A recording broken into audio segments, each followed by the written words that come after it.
All right, so something's brewing in the tech world, and you know it's serious when it starts making the big players in Silicon Valley a little nervous. We're talking about a quiet revolution here, and it all kicks off with a really surprising comment from the CEO of one of the biggest apps on the planet.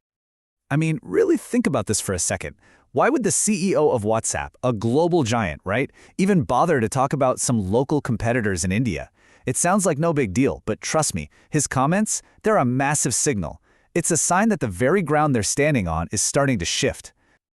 Okay, so let's dig into exactly what he said. Because on the surface, the words are pretty diplomatic, pretty standard corporate talk. But what's hiding underneath? Well, the implications are absolutely massive for the future of tech. So here's the quote from Will Cathcart, the CEO of WhatsApp. When he was asked about these new Indian competitors, he gave this, very careful, very polished answer. But you got to read between the lines here. He's not just talking about healthy competition. He's basically admitting that users, especially in a huge market like India, are starting to demand something more, something different, and a big part of that is privacy. So yeah, let's translate that from corporate speak to plain English. This isn't just him being nice. It's a confession, really.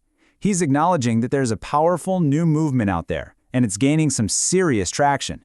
It's actually starting to change the game for millions and millions of users. So what exactly is this movement? What's this thing that has the head of WhatsApp picking his words so carefully? Well, it has a name and it's all about a new kind of digital independence. They call it Swadeshi SaaS. Now, Swadeshi is a really powerful word in India. It basically means self-reliance. And in the tech world, it's become this rallying cry for digital independence.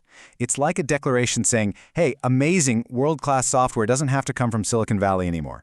We can build it right here in India, not just for India, but for the entire world. And look, this is way more than just patriotism.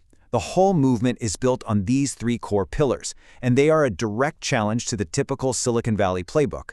We're talking about a serious commitment to data privacy, full transparency, and this huge one, data localization, keeping Indian data in India.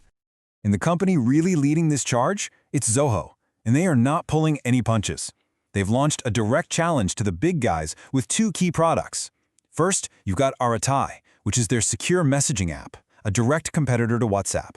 And then there's Ulaa, a browser that's been built from the ground up with one goal in mind, protecting your privacy by blocking all those creepy online trackers. And this quote from Zoho's founder, Sridhar Vembu, really gets to the heart of it all. He says, if we control our technology, we control our destiny. You see, for him, this isn't just about making money or building a successful company. It's about something much bigger, digital sovereignty.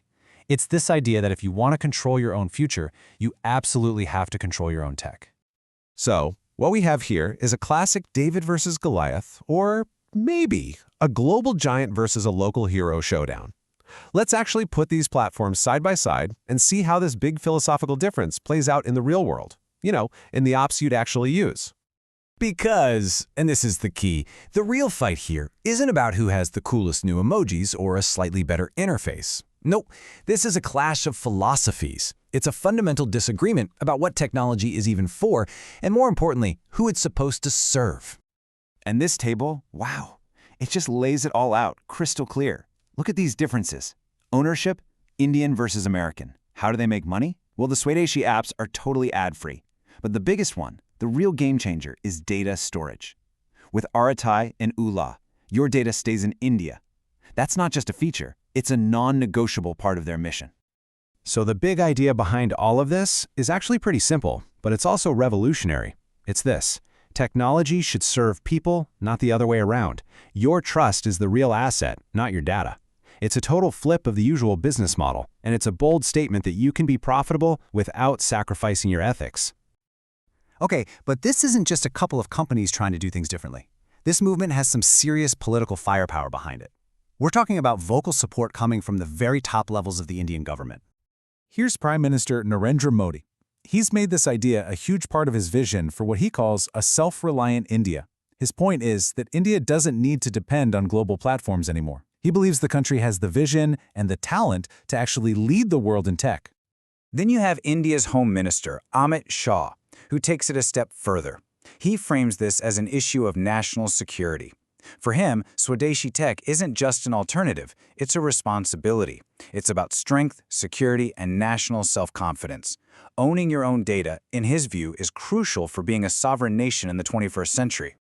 And finally, let's look at India's IT minister, Ashwini Vaishnaw. He puts it in the simplest, most direct terms possible. The goal? To transform India from a country that just consumes global tech into a country that creates it.